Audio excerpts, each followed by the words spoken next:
옛날, 아주 먼 옛날에 호랑이가 담배를 피우고 산신령이 바둑을 두던 시절, 깊고 깊은 산골짜기에 사람들의 발길이 좀처럼 닿지 않는 외딴 마을이 하나 숨어 있었습니다. 사방이 높은 산으로 둘러싸여 해가 뜨는 시간도 늦고 해가 지는 시간은 더욱 빨라 마을은 언제나 어스름한 저녁빛을 머금고 있는 듯 고요하고 적막하기 그지없었는데 겨울이 찾아오면 산새 소리마저 뚝 끊겨 세상과 완전히 단절된 듯한 기분을 자아내는 곳이었습니다. 마을 어귀에는 수백 년 묵은 느티나무가 마을을 지키는 장승처럼 떡하니 버티고 서 있었고 그 나무 아래로 굽이굽이 이어진 돌담길을 따라 들어가면 마을 가장 안쪽 산자락이 병풍처럼 둘러친 명당 자리에 기와가 묵직하게 내려앉은 오래된 기와집 한 채가 자리하고 있었습니다. 이 집은 대대로 글을 읽는 선비들을 배출해온 김진사 댁으로 지금은 젊은 주인인 김선비가 홀로 집을 지키며 조용히 살아가고 있었는데 그는 성품이 대나무처럼 곧고 마음이 호수처럼 맑아 마을 사람들의 칭송을 한 몸에 받고 있었습니다. 김선비는 부모님이 일찍 돌아가신 후에도 집안의 가풍을 흐트러뜨리지 않기 위해 매일 새벽같이 일어나 마당을 쓸고 서책을 읽으며 하루를 시작했고 밤이면 흐트러짐 없는 자세로 앉아 마음을 닦는 일을 게을리하지 않았습니다. 그의 집 사랑방은 언제나 은은한 묵향과 오래된 종이 냄새가 배어 있어 들어서는 사람으로 하여금 절로 옷깃을 여미게 만드는 엄숙하고도 편안한 기운이 감돌고 있었습니다. 그런데 이 김진사 댁 사랑방에는 마을 사람들은 물론이고 가끔 들르는 객들조차 눈을 마주치기 두려워하는 기이한 물건이 하나 있었으니 그것은 바로 방 한쪽 벽면을 가득 채우고 있는 낡고 거대한 병풍이었습니다. 보통 양반집 사랑방에는 사군자나 십장생처럼 복을 부르고 눈을 즐겁게 하는 그림을 그려 넣은 병풍을 두는 것이 예사였으나 김선빈의 병풍에는 붉은 불길이 치솟고 죄인들이 고통받는 무시무시한 지옥의 풍경이 그려져 있었습니다. 먹물은 짙고 분놀림은 거칠어 마치 그림 속의 불길이 당장이라도 종이를 뚫고 나와 방 안을 태울 듯 생생했고 죄인들의 일그러진 표정은 보는 이의 등골을 오싹하게 만들 만큼 섬뜩한 기운을 뿜어내고 있었습니다. 이 병풍은 김선비의 고조부께서 당대 최고의 화공에게 부탁하여 그린 것으로 후손들이 부귀 영화에 취해 삿된 마음을 먹지 말고 항상 스스로를 경계하라는 깊은 뜻이 담긴 가보 중의 가보였습니다. 김선비는 어릴 적부터 이 무서운 그림을 보고 자라 처음에는 밤잠을 설치기도 했으나 자라면서 조상님의 깊은 뜻을 깨닫고는 오히려 이 병풍을 마음을 비추는 거울처럼 여기며 소중히 아꼈습니다. 그는 매일 밤 잠자리에 들기 전 병풍 앞에 정좌하고 앉아 그림 속의 풍경을 하나하나 뜯어보며 오늘 하루 자신이 남에게 모진 말을 하지는 않았는지 욕심에 눈이 멀어 도리를 저버리지는 않았는지 스스로를 돌아보곤 했습니다.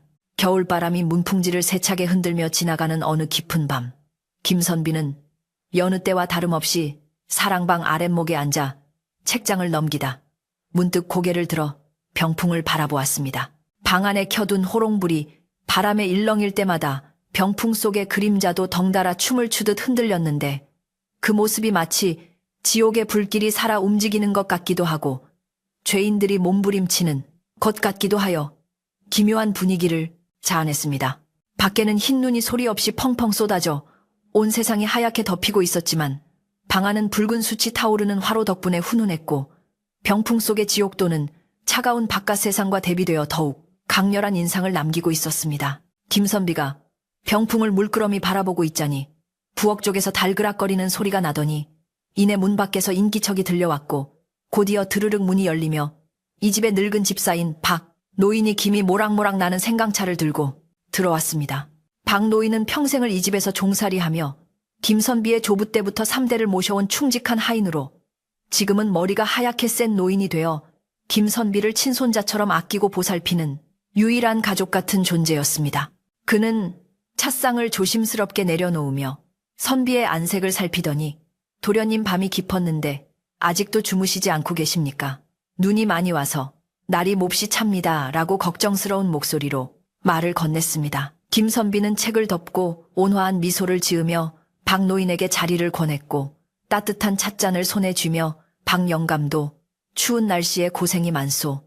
이 병풍을 보고 있으면 시간이 가는 줄도 모르고 내 마음의 티끌을 찾게 되니 잠이 오지 않는구려라고 대답했습니다. 박노인은 병풍 쪽으로 시선을 돌리더니 몸을 살짝 떨며 소희는 평생을 이 집에서 살았어도 저 병풍만큼은 당최정이 가지 않습니다.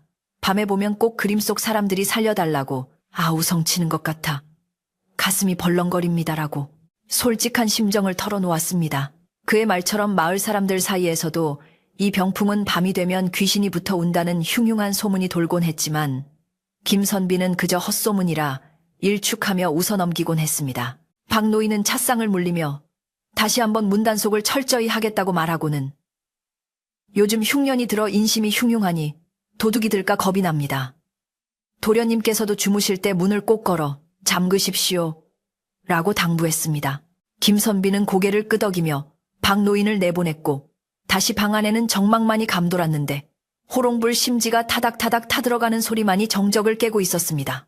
선비는 다시금 병풍을 응시했는데 오늘따라 유독 그림 속 죄인들의 눈동자가 자신을 빤히 쳐다보고 있는 것 같은 착각이 들어 등줄기가 서늘해지는 것을 느꼈습니다.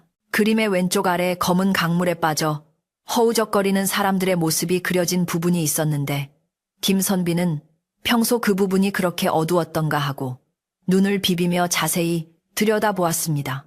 먹물이 오래되어 번진 탓인지 아니면 불빛 탓인지 알 수 없었지만 강물 속에 잠겨있던 사람의 손 하나가 어제보다 조금 더 수면 위로 올라와 있는 것만 같아 고개를 갸웃거렸습니다. 그는 내가 너무 늦게까지 책을 읽어 눈이 침침해진 모양이다 라고 생각하며 스스로를 달랬지만 가슴 한구석에는 설명할 수 없는 찜찜함이 앙금처럼 남아 가라앉지 않았습니다. 김선비는 자리에서 일어나 병풍 앞으로 다가가 손으로 그림을 쓸어보았는데 오래된 종이의 거친 질감과 차가운 기운이 손끝을 타고 전해져와 정신이 번쩍 드는 기분이었습니다. 그는 조상님들이 이 병풍을 남기신 이유는 단순히 공포심을 주기 위함이 아니라 죄를 짓지 않고 바르게 살라는 준엄한 가르침을 주기 위함임을 다시 한번 되새겼습니다. 병풍 뒤에는 벽장이 하나 숨겨져 있었는데 그 안에는 집안 대대로 내려오는 땅 문서와 귀중한 폐물함이 보관되어 있었기에 이 병풍은 단순한 장식품을 넘어 집안의 재산을 지키는 수호신 역할도 하고 있었습니다. 바람소리가 점점 거세지며 창호지 문이 덜컹거리는 소리가 요란해지자 김선비는 문득 돌아가신 아버지가 남기셨던 말씀, 마음이 바른 자에게는 이 병풍이 방패가 될 것이나 마음이 굽은 자에게는 이 병풍이 칼이 될 것이다 라는 유언을 떠올렸습니다. 그 말이 오늘따라 귓가에 쟁쟁하게 울리는 것은 아마도 혼자 지내는 적적함과 겨울밤의 스산함이 어우러진 탓일 것이라 생각하며 그는 억지로 마음을 다잡으려 애썼습니다. 선비는 호롱불에 심지를 돋우어 방안을 조금 더 밝게 만들었지만 밝아진 불빛 탓에 병풍의 그림자는 더욱 짙고 길게 늘어져 방바닥을 기어다니는 뱀처럼 꿈틀거렸습니다. 마을은 이미 깊은 잠에 빠져 개 짖는 소리 하나 들리지 않았고 오직 김선비의 사랑방만이 희미한 불빛을 내뿜으며 어둠 속에 외로운 섬처럼 떠 있었습니다. 그는 잠자리를 펴기 위해 이불을 깔았지만 눕지 않고 한참 동안 병풍을 마주하고 앉아 있었는데 마치 누군가가 올 것만 같은 예감이 들어 쉽게 잠들 수가 없었기 때문입니다. 박노인이 아까 하고 간 말처럼 흉흉한 세상, 인심이 이 깊은 산골까지 밀려오는 것은 아닌지 아니면 집안에 무슨 변고가 생길 징조인지 알 수 없어 그의 미간은 좁혀졌습니다. 그때 멀리서 들려오는 바람소리에 섞여 묘한 인기척이 대문 밖에서 들려오는 듯하여 김선비는 귀를 쫑긋 세우고 바깥 동정에 집중했습니다. 산짐승이 내려온 것인가 싶어 숨을 죽이고 기다려보았지만 이내 소리는 잦아들었고 다시 바람소리만이 윙윙거리며 집 주위를 맴돌았습니다. 그는 헛것을 들었나 싶어 쓴웃음을 지으며 자리에 누웠지만 눈을 감아도 망막에는 병풍 속의 붉은 불길과 고통받는 사람들의 형상이 잔상처럼 남아 어른거렸습니다. 김선비는 이 집을 지키는 것이 자신에게 주어진 천명이라 여겼기에 어떤 두려움이나 유혹에도 흔들리지 않겠다고 매일 다짐했지만 가끔씩 밀려오는 외로움은 어찌할 도리가 없었습니다. 그는 벽을 향해 돌아 누우며 내일은 날이 밝는 대로 박노인과 함께 뒷산에 올라 택감이나 넉넉히 해와야겠다고 생각하며 잠을 청했습니다. 하지만 잠결에도 병풍에서 뿜어져 나오는 서늘한 기운이 이불 속까지 파고드는 것 같아 그는 몸을 웅크리며 이불을 머리끝까지 끌어올려야 했습니다. 이윽고 밤은 가장 깊은 시간인 자정을 향해 달려가고 있었고 김진사 댁의 기와지붕 위로 소복이 쌓인 눈은 달빛을 받아 창백하게 빛나고 있었습니다. 집안의 모든 것이 정지한 듯 고요한 가운데 사랑방의 병풍만이 홀로 깨어있는 듯 미세하게 떨리고 있었는데 그것은 바람 때문인지 아니면 다른 무엇 때문인지 아무도 알 수 없었습니다. 그림 속 지옥의 옥졸들이 들고 있는 창끝이 낮보다 조금 더 날카롭게 빛나는 듯했고 죄인들의 벌어진 입이 조금 더 크게 찢어진 듯한 기분 나쁜 변화가 어둠 속에서 아주 천천히 일어나고 있었습니다. 김선비가 얕은 잠에 빠져들었을 무렵 꿈속에서 그는 병풍 속으로 걸어 들어가는 자신을 보았는데 그곳은 뜨거운 열기와 비명소리로 가득 차 있어 숨을 쉬기조차 힘들었습니다. 꿈속에 그는 누군가를 찾아 헤매고 있었는데 그 대상이 누구인지 왜 그곳을 헤매는지 알 수 없어 답답해하다가 식은땀을 흘리며 번쩍 눈을 떴습니다. 방 안은 여전히 고요했고 호롱불은 꺼질 듯 말 듯 위태롭게 깜빡이고 있었지만 선비는 방금 꾼 꿈이 단순한 개꿈이 아님을 직감적으로 느낄 수 있었습니다. 그는 자리에서 일어나 냉수 한 사발을 들이켜며 놀란 가슴을 진정시켰는데 문득 시선이 닿은 병풍의 그림이 아까 잠들기 전과 미세하게 달라져 있다는 느낌을 받았습니다. 분명 아까는 강물 속에 잠겨있던 죄인의 머리가 이제는 턱 밑까지 물 밖으로 나와 있는 것처럼 보였기 때문인데 선비는 자신의 눈을 의심하며 가까이 다가가 확인하려 했습니다. 하지만 그 순간 밖에서 이리 오너라 하는 우렁차면서도 다급한 목소리가 정적을 깨고 들려와 선비는 하마터면 들고 있던 사발을 놓칠 뻔했습니다. 이 아심한 밤에 그것도 눈이 이렇게나 많이 내리는 날에 손님이 찾아온다는 것은 예사로운 일이 아니었기에 김선비는 급히 옷매무새를 다듬고 방문을 열어나갈 채비를 했습니다. 옆방에서 자고 있던 박노인도 소리를 듣고 놀라 허둥지둥 뛰어나오며 도련님 웬 미친놈이 이 밤중에 행패를 부리는가 봅니다. 제가 나가보겠습니다 라고 말하며 대문 쪽으로 달려갔습니다. 김선비는 마루에 서서 대문 쪽을 주시했는데 닫힌 대문 너머로 들려오는 목소리가 왠지 낯설지가 않고 어디선가 들어본 듯한 익숙한 억양이 섞여 있어 고개를 갸웃거렸습니다. 박노인이 빗장을 풀고 삐걱거리는 대문을 열자 거센 눈보라와 함께 삿갓을 깊게 눌러 쓴 한 사내가 허겁지겁 집 안으로 들어서는 모습이 보였습니다. 사내는 추위에 온몸을 사시나무 떨듯 떨고 있었고 짊어진 괴나리 못짐은 눈에 젖어 축 늘어져 있었는데 그 행색이 영락없이 쫓기는 사람이나 갈 곳 잃은 나그네의 몰골이었습니다. 박노인이 횃불을 들어 사내의 얼굴을 비추자 사내는 삿갓을 벗으며 드러난 얼굴에 비굴한 웃음을 띠고는 나일세 나야 김진사댁 당숙이네 조카님 계신가 라고 소리쳤습니다. 김선비는 그제야 그 사내가 먼 친척벌 되는 당숙임을 알아보고는 깜짝 놀라 마당으로 내려섰는데 당숙은 평소 왕래가 거의 없었고 들리는 소문에 의하면 노름과 술에 빠져 가산을 탕진했다는 좋지 않은 이야기만 무성했기 때문이었습니다. 하지만 예의 바른 김선비는 짐진 놀란 기색을 감추고 정중하게 허리를 숙여 인사를 올리며 당숙어른 아니십니까? 이 험한 날씨에 어인일로 여기까지 오셨습니까? 라고 물었습니다.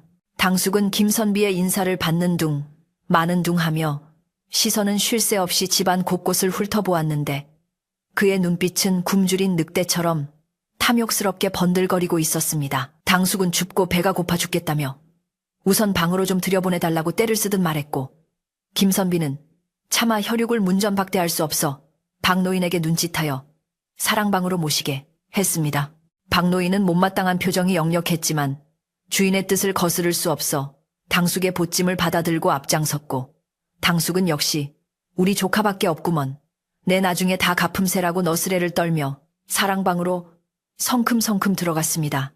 당숙이 사랑방에 발을 들여놓는 순간 방 안의 공기가 순식간에 탁해지는 듯했고 호롱불이 갑자기 파르르 떨리며 병풍 속 지옥도의 그림자가 당숙의 등 뒤를 덮칠 듯이 일렁거렸습니다.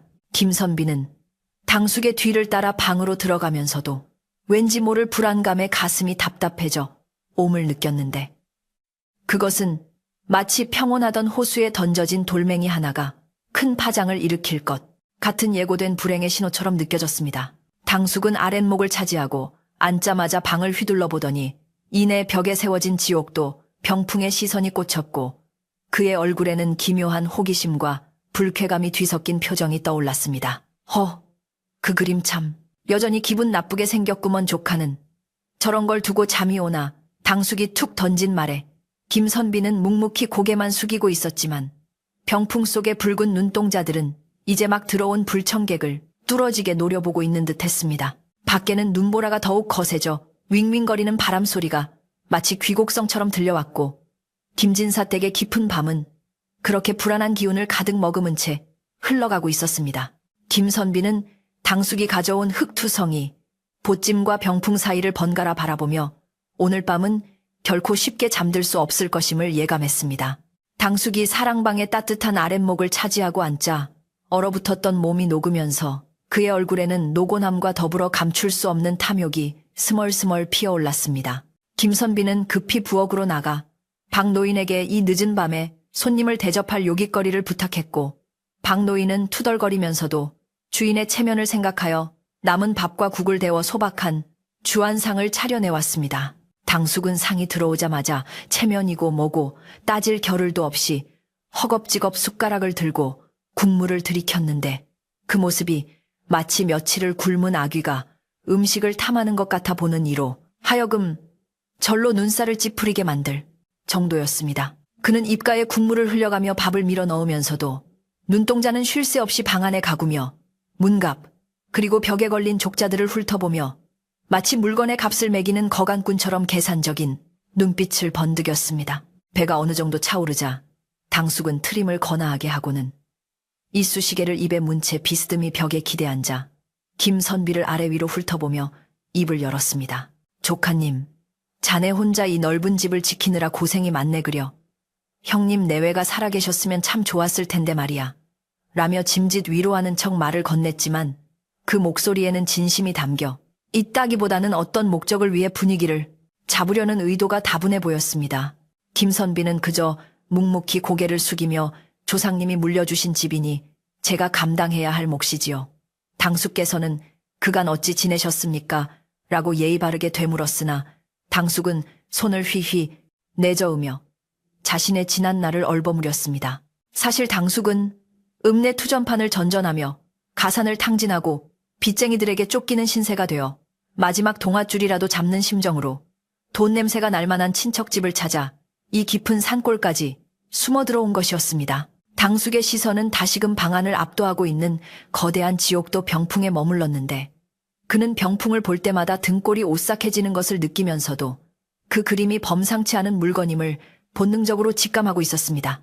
그나저나 이 병풍 말일세 예전부터 느꼈지만 참으로 기이한 물건이야. 소문에 듣자 하니 중국의 유명한 화공이 그렸다던데 값이 꽤 나가겠지. 당숙이 은근슬쩍 본색을 드러내며 묻자 김선비는 단호하지만 차분한 목소리로 대답했습니다. 이 병품은 값을 매길 수 있는 물건이 아닙니다.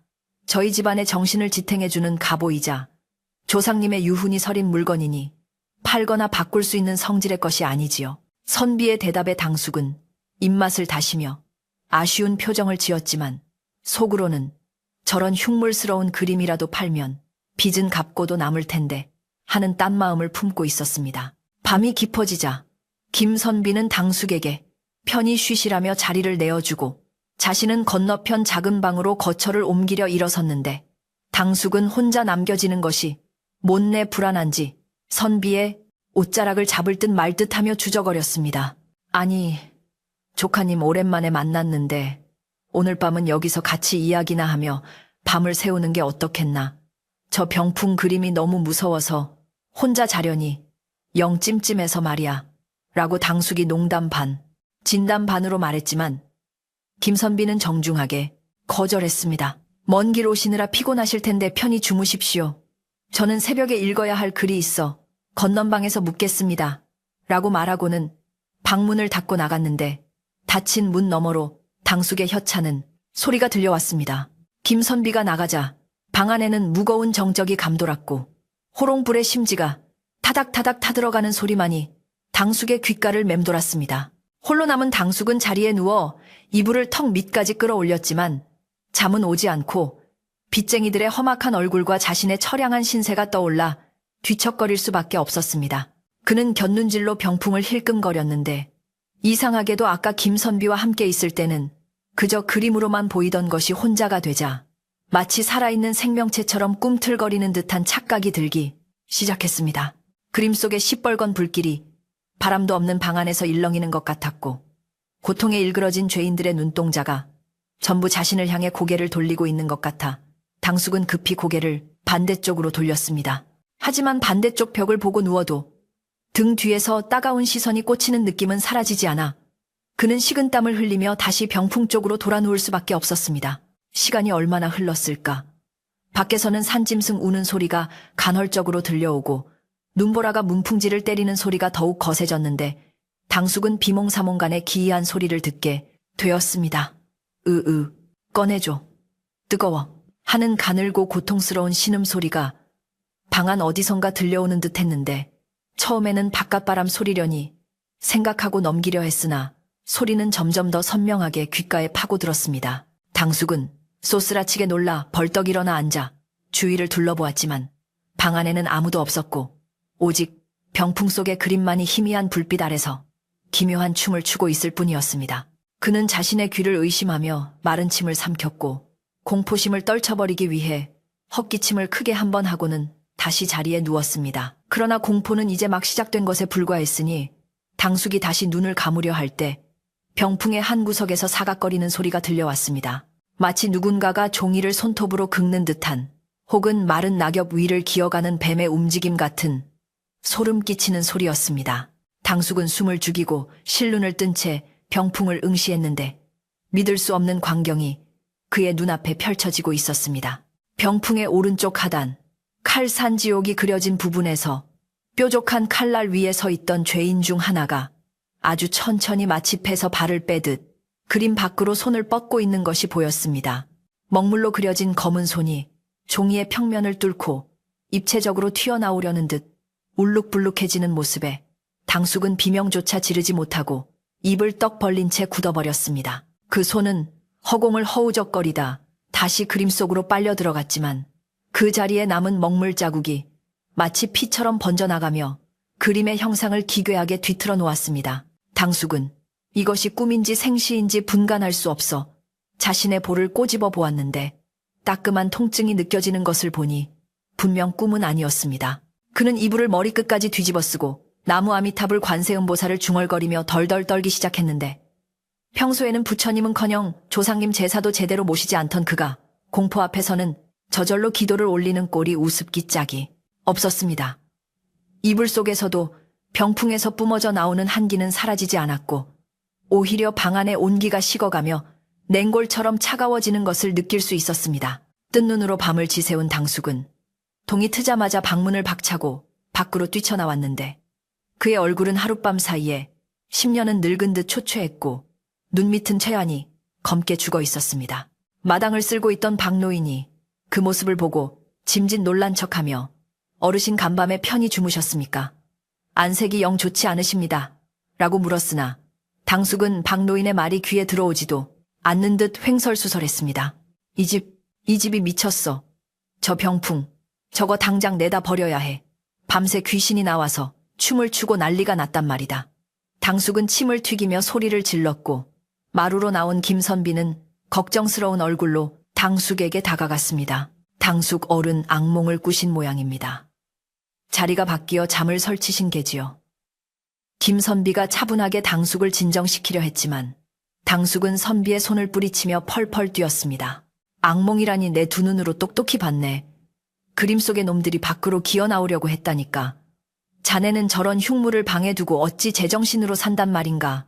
당숙의 고함 소리에 마을을 지나던 동네 사람들이 담장 너머로 기웃거리며 수군대기 시작했고 김진사댁 병풍에 귀신이 붙었다는 소문은 삽시간에 퍼져나갈 조짐을 보였습니다. 김선비는 곤란한 표정으로 당숙을 달래 안으로 들이려 했으나 당숙은 마루 끝에 걸터 앉아 숨을 몰아쉬며 계속해서 병풍 타령을 멈추지 않았습니다. 이때 묵묵히 빗자루질을 하던 박노인이 빗자루를 세워두고 당숙에게 다가와 뼈있는 한마디를 던졌습니다. 어르신 옛 어른들 말씀에 병풍은 마음의 거울이라 하였습니다. 마음에 찔리는 것이 없는 사람은 지옥도를 보아도 그저 그림일 뿐이지만 마음에 숨긴 것이 있거나 욕심이 과한 사람은 그림이 살아서 죄를 묻는다고들 하지요. 박노인의 눈빛은 평소의 온화함 대신 날카로운 통찰력을 담고 있어 당숙은 순간 뜨끔하여 말문이 막혔습니다. 자신의 빚 문제와 김선비의 재산을 노리고 온 흑심을 들킨 것만 같아 당숙은 얼굴을 붉히며 헛기침을 했고, 이 늙은이가 무슨 망발을, 내가 무슨 죄를 지었다고 그래 라며 억지를 부렸지만 목소리에는 힘이 빠져 있었습니다. 김선비는 박노인을 눈짓으로 말리며 당숙에게 따뜻한 꿀물을 한 그릇 대접했고, 당숙은 손을 떨며 그릇을 받아들었지만 시선은 여전히 사랑방 문 쪽을 경계하듯 힐끔거렸습니다. 선비는 당숙이 진정된 틈을 타 조용히 사랑방으로 들어가 병풍을 살펴보았는데 그의 눈에도 분명 어젯밤과는 다른 변화가 감지되었습니다. 그림 속의 칼산지옥 부분에 전에 없던 먹물 자국이 희미하게 번져 있었고 죄인들의 위치가 미세하게 이동한 듯한 느낌을 지울 수 없었습니다. 선비는 이것이 당숙의 헛것을 본 탓이 아니라 실제로 어떤 일이 일어나고 있음을 직감하고는 병풍 앞에 무릎을 꿇고 앉아 깊은 생각에 잠겼습니다. 한편 당숙은 낮이 되자 공포가 조금 가라앉았는지 다시 본래의 뻔뻔함을 되찾기 시작했습니다. 그는 박노인의 경고를 무시하고 곰곰이 생각해보니 만약 그 병풍이 정말로 신비한 힘을 가진 물건이라면 세상에 비싼 값에 팔 수 있을지도 모른다는 엉뚱한 욕심을 품게 된 것입니다. 귀신이 들렸건 뭐건 돈만 되면 그만이지. 저 맹추 같은 조카 녀석을 구슬려서 병풍을 팔아치우고 그 뒤에 숨겨진 벽장 속 문서까지 챙기면 내 팔자는 다시 피는 거야. 당숙은 사랑방 문틈으로 김선비를 훔쳐보며 음흉한 미소를 지었고 그의 머릿속에서는 이미 병풍을 팔아 빚을 갚고 떵떵거리며 사는 환상이 펼쳐지고 있었습니다. 오후가 되자 당숙은 슬금슬금 김선비에게 다가가 말을 붙였습니다. 조카님, 내 아까는 너무 놀라 실언을 했네만 생각해보니 저 병풍이 조상님의 유물이라 하여 너무 집착하는 것도 좋지 않아 보이네. 오히려 저런 기운 센 물건은 절이나 사당에 모시는 게 집안의 평화를 위해 낫지 않겠나. 내가 아는 거상이 있는데 고미술품을 아주 후하게 쳐준다더구먼. 당숙은 교묘한 말솜씨로 김선비를 회유하려 들었으나 김선비는 제게는 집안을 지킬 의무가 있습니다라며 단칼에 거절했습니다. 이에 당숙은 속이 타들어가면서도 겉으로는 끄덕이는 척하며 밤이 오면 김선비 몰래 병풍을 떼어내거나 벽장을 열어볼 궁리를 하기 시작했습니다. 해는 뉘엿뉘엿 서산으로 넘어가고 산골 마을에는 다시금 짙은 어둠이 깔리기 시작했습니다. 어제보다 더 차가운 바람이 불어와 나뭇가지들을 흔들었고 김진사 댁의 기와 지붕 위로는 불길한 까마귀 울음소리가 한 차례 지나갔습니다. 당숙은 오늘 밤이야말로 기필코 끝을 보리라 다짐하며 옷 속에 챙겨둔 작은 쇠꼬챙이를 만지작거렸는데 그것은 벽장에 자물쇠를 따기 위해 준비한 도구였습니다. 김선비는 낮 동안 병풍 앞에서 기도를 올리며 마음을 다잡았지만 다가올 밤이 어제보다 더 험난할 것임을 예감하며 불안한 마음을 감출 수 없었습니다. 저녁상을 물리고 난 뒤 당숙은 오늘은 내가 몸이 으슬으슬하니 일찍 불 끄고 자겠네 라며 서둘러 사랑방으로 들어갔습니다. 김선비는 필요한 것이 있으면 부르십시오라고 말하고 건넌방으로 갔지만 잠들지 않고 귀를 기울이고 있었습니다. 박노인 또한 부엌 한 구석에서 칼을 갈며 만약의 사태에 대비하고 있었는데 쓱쓱 소리가 날 때마다 긴장감은 더욱 고조되었습니다. 사랑방 안에 들어선 당숙은 호롱불을 끄는 척하다가 아주 작게 줄여놓고는 김선비가 잠들기를 기다리며 병풍을 노려보았습니다. 내 놈이 귀신이든 뭐든 내 앞길을 막을 순 없다. 오늘 밤엔 내 뒤에 숨겨진 보물을 내가 기필코 가져갈 테다. 당숙의 눈은 탐욕으로 번들거렸고 병풍 속의 지옥도는 그런 당숙을 비웃기라도 하듯 붉은색을 더욱 짙게 뿜어내고 있었습니다. 시간이 흘러 자정이 가까워지자 당숙은 조심스럽게 자리에서 일어나 병풍 쪽으로 다가갔습니다. 발소리를 죽이며 한 발 한 발 내딛는 그의 그림자가 벽에 거대하게 비쳤고 그 순간 병풍 속의 그림들이 일제히 눈을 뜨고 그를 바라보는 듯한 섬뜩한 기운이 방 안을 가득 채웠습니다.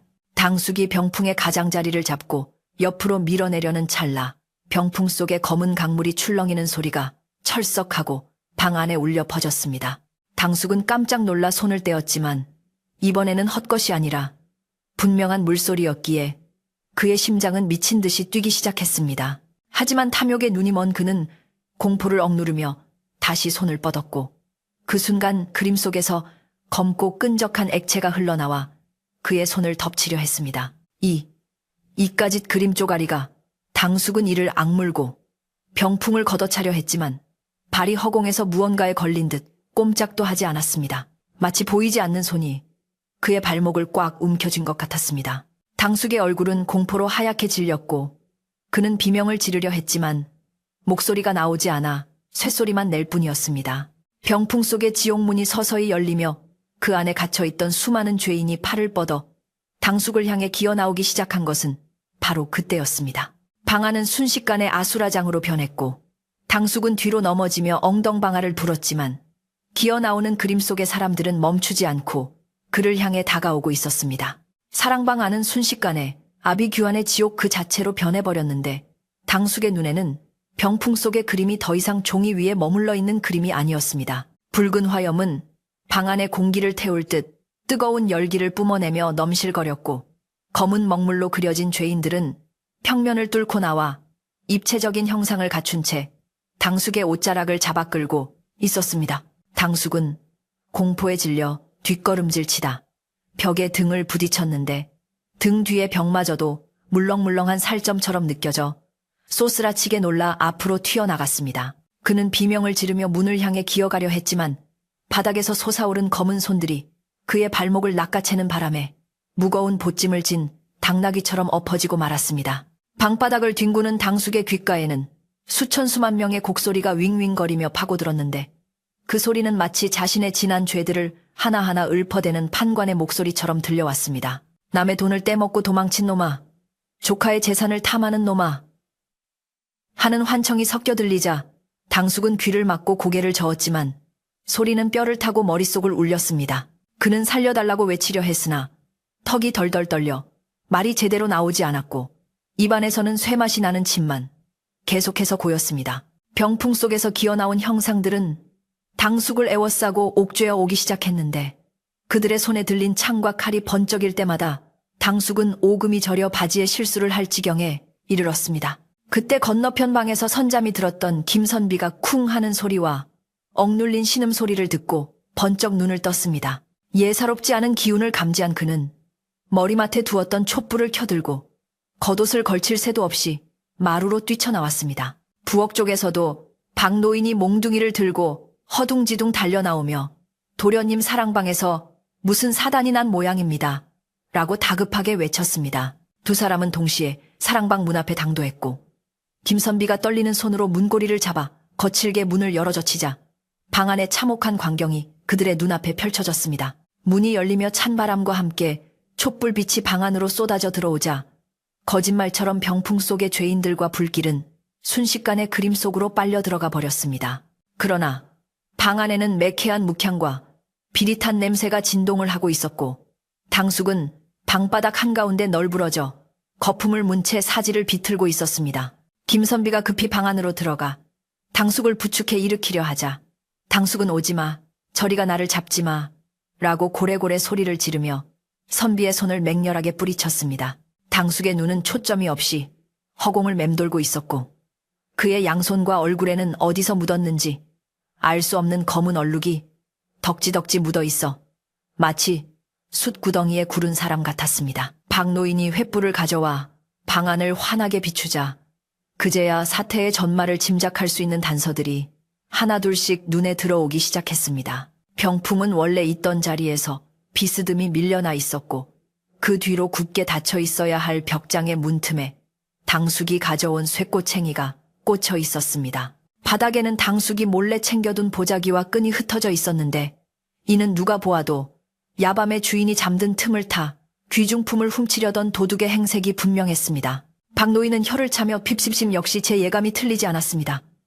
손벌은 나쁜 줄은 알았지만 조카 집에서 도둑질이라니요 하며 당숙을 싸늘한 눈초리로 내려다보았습니다.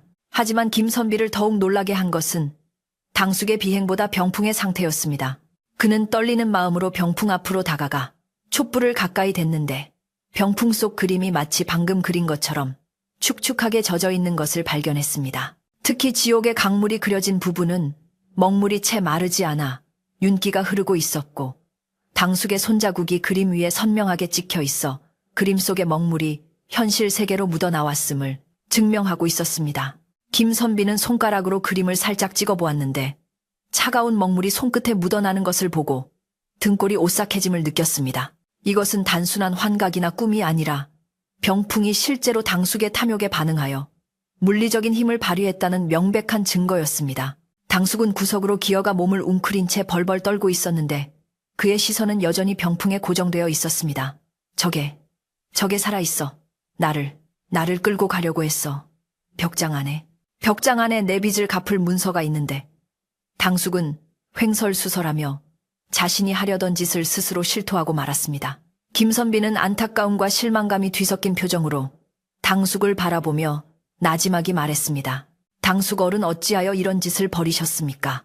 이 병풍은 욕심을 부리는 자에게는 지옥을 보여준다고 하지 않았습니까?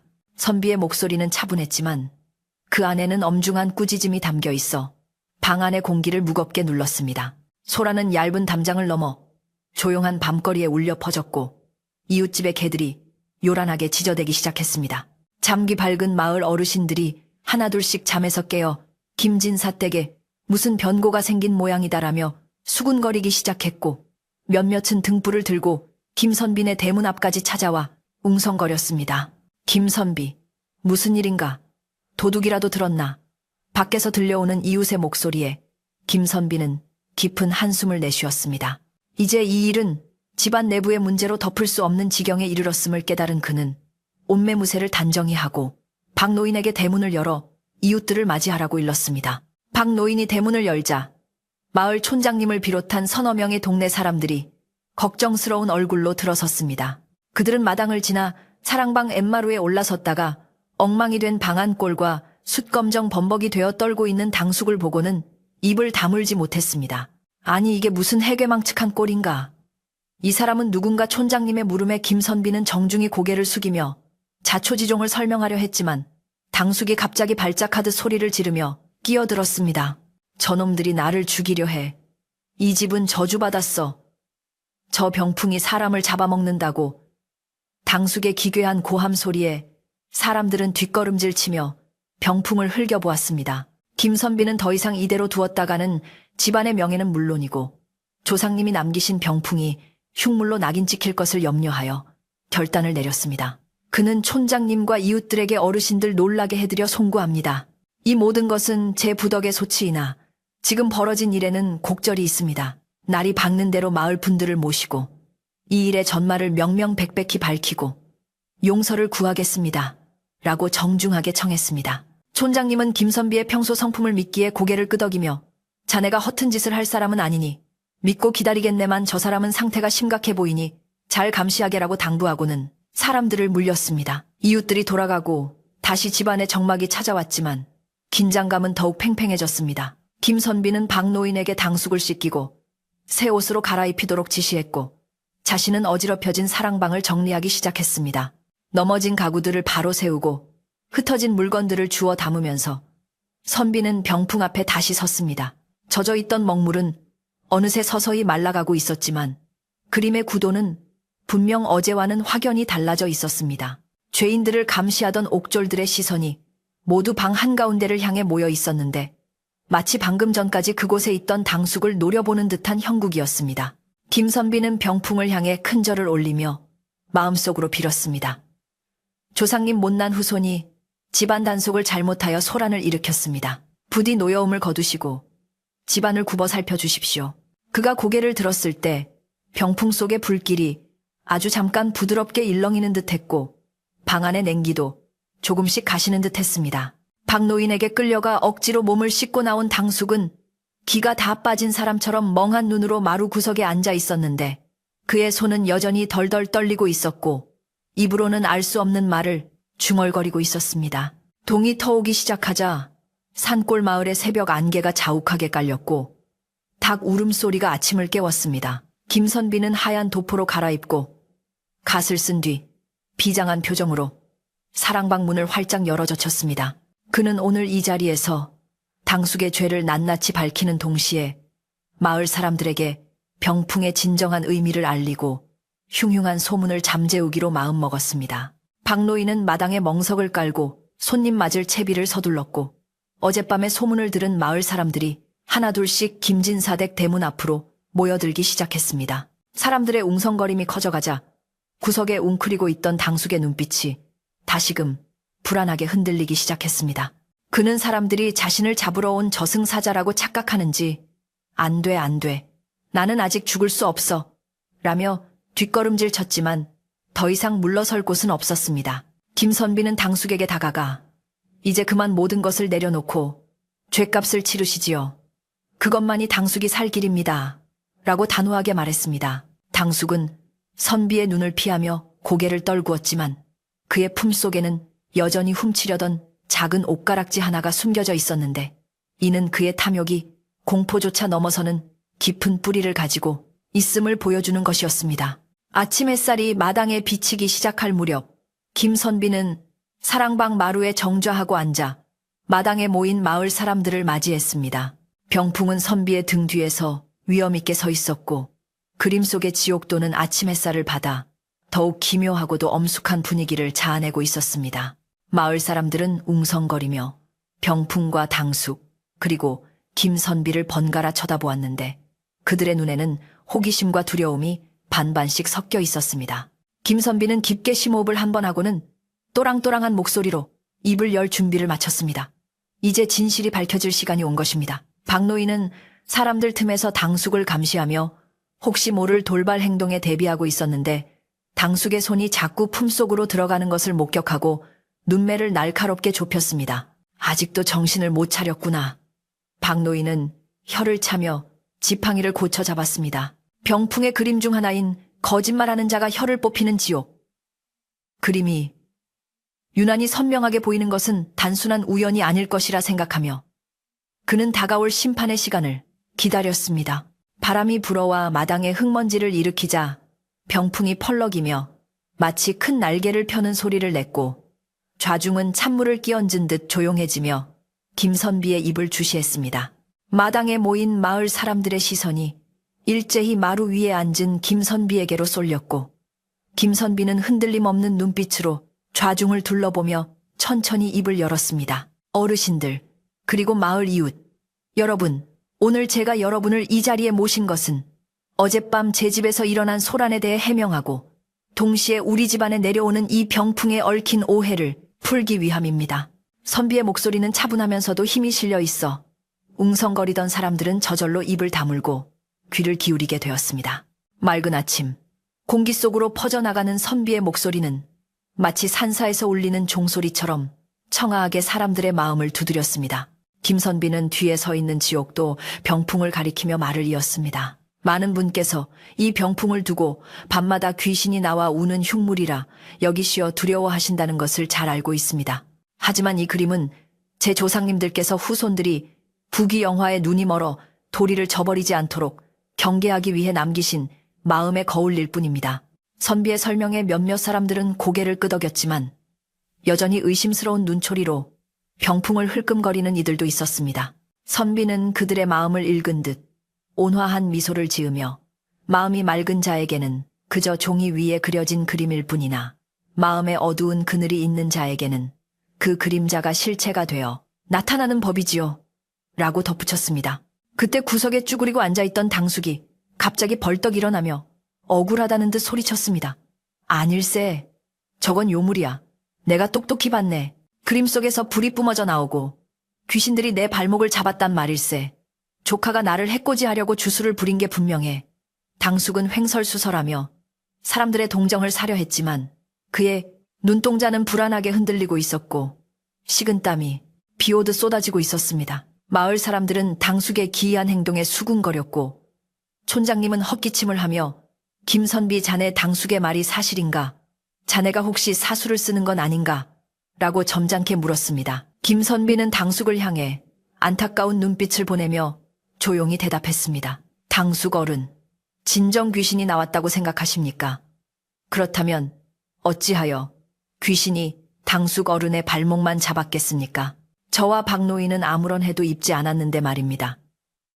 선비의 논리, 정연한 반박에 당숙은 말문이 막혀 입술만 달싹거렸습니다. 선비는 자리에서 일어나 병풍 앞으로 걸어가며 당숙에게 손짓했습니다. 당숙 어른 정말로 억울하시다면 이리 나와 병풍 앞에서 보십시오.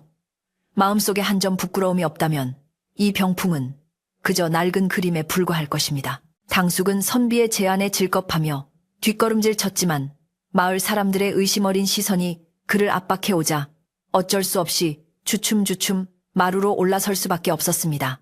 한 걸음 한 걸음 병풍에 다가갈수록 당숙의 다리는 후들거렸고 그의 눈에는 병풍 속의 옥졸들이 창을 겨누고 기다리는 환영이 보이기 시작했습니다. 사람들은 숨을 죽이고 이 광경을 지켜보았는데 바람이 불어 병풍이 펄럭이자 당숙은 히익하고 비명을 지르며 바닥에 주저앉고 말았습니다. 그 순간 그의 품속에서 무언가가 툭 하고 떨어져 마루 위를 굴러갔는데 맑은 소리를 내며 멈춘 그것은 햇빛을 받아 반짝이는 옷가락지였습니다. 그 옷가락지는 김선비의 어머니가 생전에 아끼시던 유품으로 벽장 깊숙한 곳 폐물함에 보관되어 있던 것이었습니다. 마당에 모인 사람들은 일제히 저것은 하며 탄성을 질렀고 박노인은 혀를 차며 어르신 기어이 손버릇을 못 고치시고 어머니 유품에까지 손을 대셨습니까? 라고 준엄하게 꾸짖었습니다. 명백한 증거가 드러나자 당숙은 얼굴이 사색이 되어 아무 말도 하지 못하고 고개만 푹 숙였습니다. 어젯밤 병풍 속 귀신들이 그토록 그를 괴롭힌 것은 바로 그의 탐욕스러운 마음이 만들어낸 죄책감의 형상이었음이 만천하에 드러나는 순간이었습니다. 김선비는 떨어진 옷가락지를 주워 먼지를 털어내며 당숙을 내려다보았습니다. 그의 눈에는 분노보다는 연민이 서려 있었습니다. 당숙 어른, 이 병풍이 무서웠던 것은 귀신 때문이 아니라 당숙 어른의 마음속에 있는 도둑심보 때문이었습니다. 스스로 지은 죄가 그림을 통해 비춰지니 그것이 지옥처럼 보였던 것입니다. 선비의 말은 비수처럼 당숙의 가슴에 꽂혔고 당숙은 그제야 흐느끼며 바닥에 엎드려 빌기 시작했습니다. 내가 잘못했네. 빚쟁이들에게 쫓기다 보니 눈이 뒤집혀서 제발 용서해주게. 다시는 안 그러겠네. 마을 사람들은 당숙의 비굴한 모습에 혀를 찼지만 한편으로는 김선빈의 병풍의 영험함에 감탄하며 고개를 끄덕였습니다.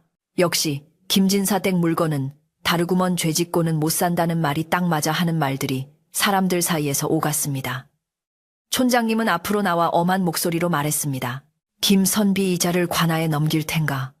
도둑질은 엄히 다스려야 마땅하네. 촌장님의 말에 당숙은 더욱 몸을 떨며 선비의 바짓가랑이를 잡고 애원했습니다. 하지만 김선비는 잠시 생각에 잠기더니 고개를 저으며 촌장님께 정중히 청했습니다. 촌장님 관아에 넘겨 벌을 받게 하는 것도 방법이겠으나 이미 이 병풍이 충분히 벌을 내린 듯합니다. 밤새 공포에 떨며 자신의 죄를 마주했으니 그것보다 더 무거운 형벌이 어디 있겠습니까? 김선비는 당숙을 일으켜 세우며 단호하게 말했습니다. 당숙 어른, 이 집에서 나가주십시오. 그리고 다시는 이 마을에 발을 들이지 마십시오. 오늘 이후로 우리는 남남입니다. 가시는 길에 배나 뽑지 마시라고 노잣돈은 챙겨드리겠습니다. 선비는 박노인에게 눈짓하여 엽전 꾸러미를 가져오게 했고 그것을 당숙의 손에 쥐어주었습니다. 당숙은 부끄러움과 안도감이 뒤섞인 표정으로 눈물을 흘리며 엽전 꾸러미를 받아들었고 도망치듯 대문을 향해 뛰어나갔습니다. 그의 뒷모습은 처량하기 그지없었지만 아무도 그를 잡거나 동정하지 않았습니다. 당숙이 사라지자 마당을 짓누르던 무거운 공기가 순식간에 거치는 듯했고 병풍 앞을 맴돌던 스산한 바람도 잦아들었습니다. 김선비는 병풍을 향해 다시 한번 깊이 허리를 숙여 인사를 올렸는데 이는 집안을 지켜준 조상님에 대한 감사의 표시이자 마음을 어지럽힌 것에 대한 사죄의 의미였습니다. 마을 사람들은 김선비의 넉넉한 인심과 지혜로운 처사에 감동하여 칭찬을 아끼지 않았습니다. 젊은 사람이 어쩜 저리 속이 깊을까? 저런 선비가 우리 마을에 있다는 게 복이야 하며 사람들은 흐뭇한 표정으로 돌아갈 채비를 했습니다. 김선비는 이웃들에게 아침부터 심려를 끼쳐드려 죄송합니다. 조만간 따뜻한 밥 한 끼 대접하겠습니다. 라고 인사하며 그들을 배웅했습니다. 사람들이 모두 돌아가고 대문이 닫히자 집안은 다시 예전의 고요함을 되찾았습니다. 박노인은 마당을 정리하며 도련님 참으로 잘하셨습니다. 그 못된 양반을 관아에 넘겼으면 집안 망신만 더했을 텐데 조용히 내치신 것이 100번 옳습니다. 라고 말하며 안도의 한숨을 내쉬었습니다. 김선비는 엷은 미소를 지으며 사랑방으로 돌아와 병풍을 살펴보았습니다. 놀랍게도 아침까지만 해도 젖어있던 먹물 자국이 흔적도 없이 사라져 있었고 뒤틀려 있던 그림 속의 형상들도 모두 제자리를 찾아 평온한 모습으로 돌아와 있었습니다. 지옥의 불길은 다시 그림 속에 얌전히 갇혔고 죄인들의 아우성도 붓자국 속으로 침묵했습니다. 김선비는 박노인과 함께 사랑방의 문을 활짝 열어 환기를 시키고 당숙이 머물며 남긴 탁한 기운을 씻어내기 위해 대청소를 시작했습니다. 박노인은 쑥을 태워 방 안 곳곳에 향을 피웠고 선비는 젖은 걸레로 마루와 문지방을 꼼꼼히 닦아냈습니다. 쑥 향기가 은은하게 퍼지자 비릿했던 묵향과 공포의 잔재는 씻은 듯이 사라졌고 방 안에는 다시 맑고 청정한 기운이 감돌기 시작했습니다. 햇살이 창호지 문을 뚫고 들어와 방 안을 따스하게 비추자 병풍 속의 그림조차 한결 부드러워 보였습니다. 청소를 마친 두 사람은 마루에 걸터 앉아 땀을 식혔습니다. 박노인은 부엌에서 시원한 식혜 한 사발을 떠와 선비에게 권했고 선비는 그것을 달게 마시며 긴장이 풀리는 것을 느꼈습니다. 박영감 지난 밤은 정말 길고도 험한 밤이었네. 하지만 덕분에 다시 한번 깨달았네. 욕심이 화를 부르고 정직이 방패가 된다는 것을 말이야. 선비의 말에 박노인은 고개를 끄덕이며 압류 도련님 마음이 꼿꼿하시니 병풍도 도련님을 도운 게지요. 이제 잡기가 물러갔으니 이 집에는 복만 들어올 겁니다. 라고 덕담을 건넸습니다. 오후가 되자 김선비는 마을 서당으로 내려가 아이들에게 글을 가르치는 일상으로 돌아갔습니다. 아이들의 낭낭한 글 읽는 소리가 울려 퍼지자 그의 마음속에 남아있던 마지막 찌꺼기 같은 불안감마저 눈 녹듯 사라졌습니다. 마을 사람들은 길에서 선비를 마주칠 때마다 전보다 더욱 공손하고 친근하게 인사를 건넸고 김선비 또한 밝은 얼굴로 화답했습니다. 그날의 사건은 마을 사람들에게 김진사댁 병풍 전설로 입에서 입으로 전해지게 되었지만 더 이상 공포의 대상이 아니라 죄 지은 자를 벌하는 정의로운 보물로 칭송받게 되었습니다.